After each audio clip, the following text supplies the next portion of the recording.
कुमार को जो अध्यापक द्वारा प्रधानाचार्य द्वारा मारा गया उसको बेरहमी से, तो हमारे पूरे भारत में, पूरे राजस्थान में उस बच्चे के प्रति दो रोष है कि हमारे दलित समुदाय के लिए लोगों तो लगातार कब तक अत्याचार रहेंगे। अगर आज हमें सरकार, चाहे भारत सरकार, भाजपा सरकार हो, चाहे कांग्रेस सरकार हो, लगातार हमारे दलित लोगों पर अत्याचार किया जा रहा है। जालोर के सायला थाना अंतर्गत सुराना गांव में दलित छात्र की हत्या के आरोपी के खिलाफ कार्रवाई की मांग को लेकर विभिन्न संगठनों ने दिए ज्ञापन। निजी स्कूल के आरोपी हेडमास्टर के खिलाफ कड़ी कानूनी कार्रवाई करने और परिवार को मुआवजा देने की मांग। मंगलवार को अजमेर जिलाधीश कार्यालय पर विभिन्न संगठनों और राजनीतिक दलों के द्वारा मुख्यमंत्री के नाम जालोर में हुए घटनाक्रम को लेकर ज्ञापन सौंपे गए।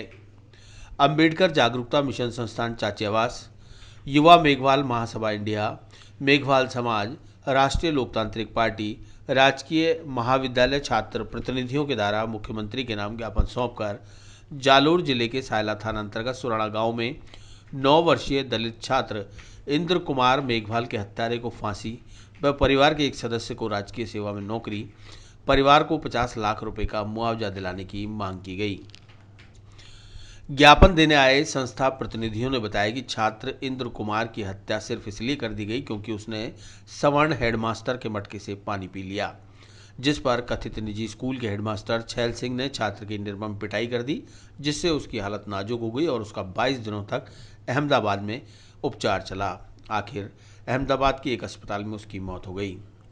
मौत की सूचना मिलते ही नेताओं और संगठनों की नींद जागी और वे परिवार को मुआवजा दिलवाने और हत्यारे को फांसी दिए जाने की मांग को लेकर आंदोलन पर उतर गए। जबकि पिछले 22 दिनों तक किसी भी राजनीतिक दल के नेता या संगठन ने दलित छात्र के इलाज के लिए कोई कदम नहीं बढ़ाया, ना ही उसकी सुध ली। सुना है अब नेता भी सुराना गांव पहुंचकर परिवार को सांत्वना दे रहे हैं, या यूं कहिए अपनी राजनीतिक रोटियां सेक रहे हैं। हम जिलाध्यक्ष महोदय को ज्ञापन यहाँ पे कलेक्टर साहब के द्वारा दिया है। समाज के दलित वर्ग के जितने भी संगठन हैं वो सभी संगठन एक साथ मिलकर के यहाँ ज्ञापन लेके आए हैं और जिलाधीश महोदय को दिया है। ये जालोर चिराना में जो घटना हुई है उस घटना के बारे में साहब को अवगत कराया और वहाँ की जो पुलिस ने जो अत्याचार किया उसके बारे में अवगत कराया और कलेक्टर साहब ने आज हमें आश्वासन दिया है कि आपकी बात हम जिलाध्यक्ष महोदय से और मुख्यमंत्री महोदय से जरूर पहुंचाएंगे और उचित न्याय भी दिलाएंगे और उचित मुआवजा जो न्याय पूर्वक होता है वो दिलाएंगे। ये हमने ज्ञापन दिया। हम दलित समाज एक होकर के आए, यहाँ किसी पार्टी बैनर के उस पर नहीं आए हैं। सभी दलित समाज के संगठन, विभिन्न संगठनों के अध्यक्ष और पदाधिकारी हमारे साथ में हैं और इन संगठनों के द्वारा अपने अपने लेटर पेड पे ज्ञापन लेके आए हैं जो जिलाध्यक्ष महोदय तक पहुंचेगा। सर देखो, मांग तो हमारी 12 तारीख को हमने छुआछूत मुक्त भारत बनाने के लिए ज्ञापन देके गए थे कलेक्टर महोदय को राष्ट्रपति के नाम से, और ये आज जो छुआछूत मुक्त भारत की जो समस्या राजस्थान की नहीं है, पूरे देश के हर राज्य की है। आज जैसे कि जालोर में इंद्र कुमार को जो अध्यापक द्वारा प्रधानाचार्य द्वारा मारा गया उसको बेरहमी से, तो हमारे पूरे भारत में, पूरे राजस्थान में उस बच्चे के प्रति दो रोष है कि हमारे दलित समुदाय के लिए लोगों तो लगातार कब तक अत्याचार रहेंगे। अगर आज ये हमें सरकार, चाहे भारत सरकार, भाजपा सरकार हो, चाहे कांग्रेस सरकार हो, लगातार हमारे दलित लोगों पर अत्याचार किया जा रहा है। अगर ऐसी स्थिति में अगर सरकार अगर कोई खास निर्णय नहीं लेती, राजस्थान सरकार या भारत सरकार ऐसा कोई संशोधन कानून नहीं बनाती है, तो हम आंदोलन करेंगे और पूरे देश में और राष्ट्रपति शासन लागू करेंगे, राजस्थान में लेके हर राज्य में, क्योंकि हमारे लोग इतने परेशान हैं कि हमारे लोगों की आज कोई नहीं सुन रहा है।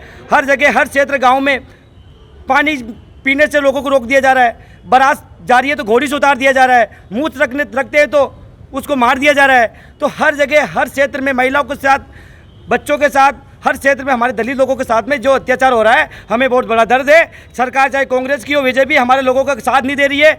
अगर आने वाले टाइम में ऐसा ही रहा तो अगर सरकार ये भी चाहती है कि हमारे दलित लोगों को नहीं हमें एक भारत देश में नहीं रखना चाहती है, तो हम ये भी कहते हैं कि हमारा भारत संविधान, जो संविधान है उसको हमें अलग कर दिया जाए, जो हमें संविधान के माध्यम से हम सभी लोगों को अधिकार मिल सके। पार्टी अलग की बात करिए हम देखो, हम ये चीज़ चाहते हैं हमारे लोगों के साथ में अत्याचार नहीं हो।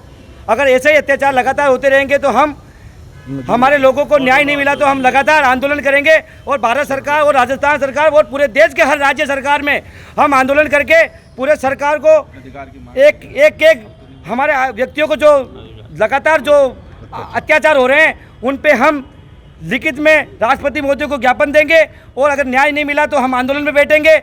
हमें न्याय चाहिए, हमें न्याय चाहिए, हमें न्याय चाहिए। बिल्कुल, राष्ट्रीय लोकतांत्रिक पार्टी आज इंद्र कुमार के न्याय के लिए यहाँ कलेक्टर साहब को धरना देना ही, ज्ञापन देना ही है और राज्य सरकार को और केंद्र सरकार को दोनों को चेतावनी देना चाहेंगे। एक तरफ केंद्र सरकार सपने दिखा रही है मंगल ग्रह चांद पर ले जाने के लिए और दूसरी धरातल पर जो दलित समाज है, कभी दलितों को दूल्हे से घोड़ी से उतार दिया जाता है, उनको मार दिया जाता है। बच्चे की क्या गलती थी? बच्चे ने पानी पिया। मैं उन स्वर्णकार जाति से, मैं खुद ओबीसी जाति से हूँ, मैं सब स्वर्णकार जाति है। आम इंसान से पूछना चाहूँगा, आप शादियों में जाते हो जब वहाँ पर कौन रहता है? दलित रहता है। आप उनके हाथ से पानी पीते हो, उनके हाथ से खाना खाते हो। आखिर कब तक ये छुआछूत की राजनीति चलेगी? कब तक छुआछूत चलेगा? क्या ये इंसान ही है? क्या इनको धरती पर रहने का कोई है नहीं? या तो इनको मार के भगा दो या फिर दलितों पर जो भी अत्याचार हो रहा है उस पर कठोर से कठोर कार्रवाई, एक संविधान कानून बनाए और उनके ऊपर जो भी दलितों के ऊपर अत्याचार कर रहा है उनको फांसी की सजा दी। आज सम्राट पृथ्वीराज चौहान राजकीय महाविद्यालय अजमेर के समस्त छात्र शक्ति के द्वारा गहलोत सरकार को ज्ञापन दिया कलेक्टर महोदय के द्वारा कि जिस प्रकार से जालौर के साहिला क्षेत्र में उस बच्चे ने मटके का पानी पीकर गलती कर दी और दलित परिवार से होने के कारण उसकी इतनी बेरहमी से पिटाई की कि आज उसकी मृत्यु हो चुकी है। भारत देश को आज़ाद हुए 75 वर्ष और पूरा देश आज़ादी का अमृत महोत्सव मना रहा है। आज़ादी का अमृत महोत्सव मना रहा है। इसके बावजूद भी दलितों पर, महिलाओं पर, दलित परिवारों पर और इन पे अत्याचार हो रहे हैं। ये अत्याचार कभी नहीं सहेंगे। गहलोत सरकार को मैं यहाँ से चेतावनी देना चाहता हूँ कि आप जिस प्रकार से पूरे भारत देश में, पूरे प्रदेश में आप आज़ादी का अमृत महोत्सव मनाना कर रहे हो, आज़ादी का अमृत महोत्सव मना रहे हो और दलितों पर अत्याचार हो रहे हैं, आप क्या साबित करना चाहते हो? और उदयपुर, जिस प्रकार से उदयपुर में उस कांड हुआ था उसमें उसको 50 लाख का मुआवजा राशि दी गई थी। हम गहलोत सरकार से मांग करते हैं कि उस पीड़ित परिवार को 50 लाख का मुआवजा और एक व्यक्ति को सरकारी संविदा पर एक नौकरी दी जाए। राजेश